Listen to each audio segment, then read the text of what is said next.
So ayan mga idol, nalinisan na natin yung mga itlog. Maglalagay tayo ng dayami mga idol. So ito, yung prepare natin na dayami. Kinuha natin dyan sa mga bukid. Ayan, magandang araw po muli mga idol, mga kanitib. Kamusta po kayo sa araw ng linggo? Sana ay nasa mabuti kayong kalagayan.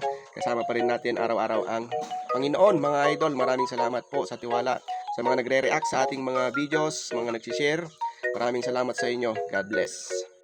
For today's video nga po ay mag-share naman po tayo ng ating pong ginagawa sa ating manukan mga idol. Isa po ito sa ating ginagawa para maiwasan po natin yung pagkabawas o yung production ng ating mga sisiw mga idol. Ito po yung ginagawa natin para maiwasan po natin yung pagkasira ng mga itlog mga idol. So dapat nyo rin itong gawin.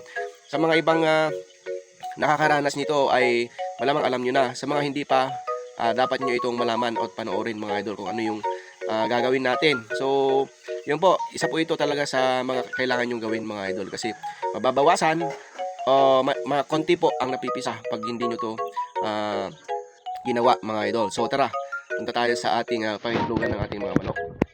So ayan mga idol, bago po tayo pumunta sa pangitlugan ng ating manok, naghanda muna ako ng ito mga idol, nisnis.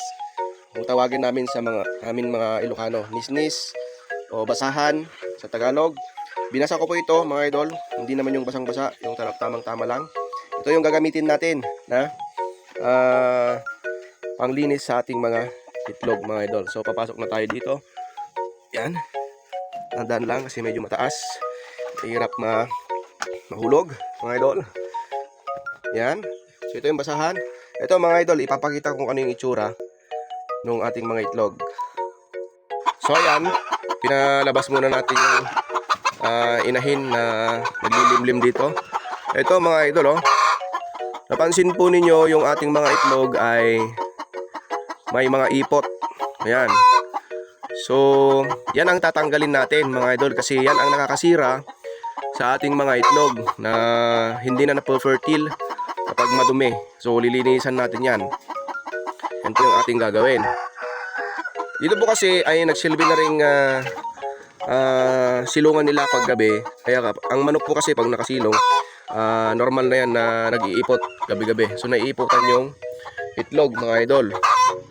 So yan, ang technique po dito, mag-share naman kayo mga idol sa mga eksperto kung anong gagawin natin. Ano yung mga technique para hindi po nila ikutan ang ating mga itlog. Ayan, so pupunasan po natin mga idol para malinisan kasi hindi ma-fertile yan pag madumi. Lalong-lalo na pag basa yung ipot, yan nasasama sa itlog.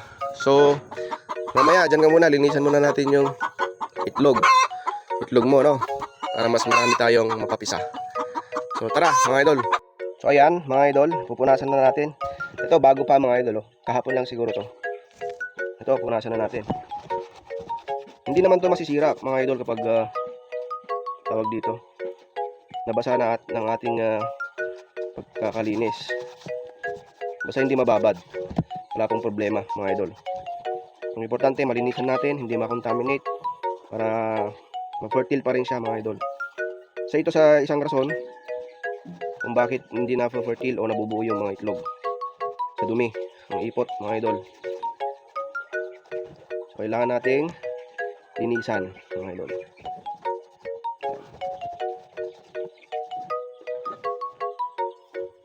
Babalik naman yung nanay ng inahin mga idol. Huwag kayong mag-alala, babalikan niya ito. Tandaan lang, baka mamaya ay mabitak ninyo. Yan. So ito yung sinasabi ko mga idol na mababawasan po or yung production ninyo ay kokonti. Pag ito 2, 4, 6, 8 na itlog sa isang inahin. Kung minsan nagiging 50% lang ang napipisa mga idol. Yung iba is nabubugok. So kailangan natin tulungan yung ating manok mga idol. So ito yung isang problema ko mga idol naglagay ako dito ng mga itlogan. The same time dito na rin sila nagkukan. Natutulog pag gabi. So sa pagtulog nila tumatay sila mga idol. So yun yung problema natin. dapat na-separate, no? Ano kayang mga pwede natin gawin doon sa mga eksperto po? Pwede po kayong mag-comment diyan, pakatulong naman, no? Yan. So, and then mamaya mga idol, siyempre dadagdagan natin ito ng dayami para mas malinis din. Kasi may mga ipot na doon sa unang ginagay nating dayami.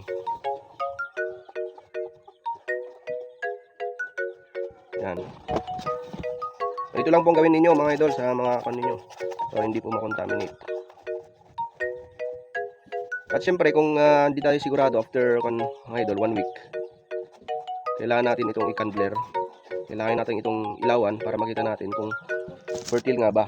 Yun po isang technique pa para ma-check natin. Kasi kung napanood niyo po isang vlog natin, kung bakit tayo mahalagang malaman natin kung kailan mapipisa yung mga itlog, isa po yan sa gagawin ninyo.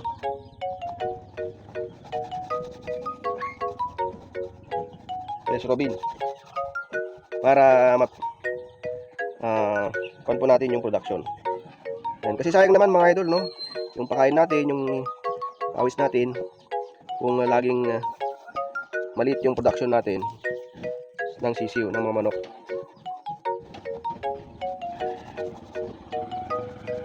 Yan, kailangan linisan natin yung ipot mga idol.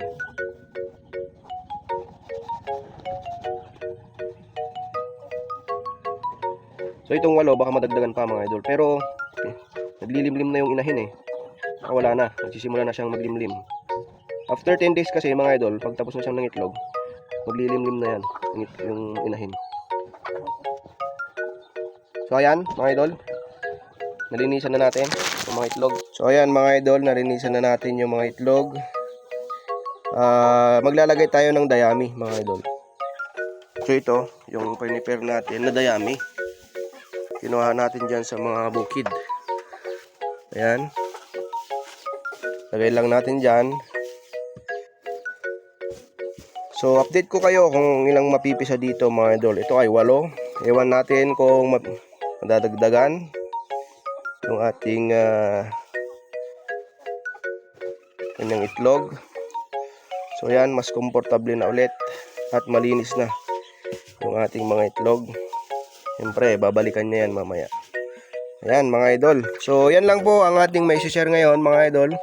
Sana po ay nakatulong po sa inyo ang ating video at na-share ngayon. Maraming salamat kung umabot ka man sa minuto na ito mga idol. Maraming salamat, God bless.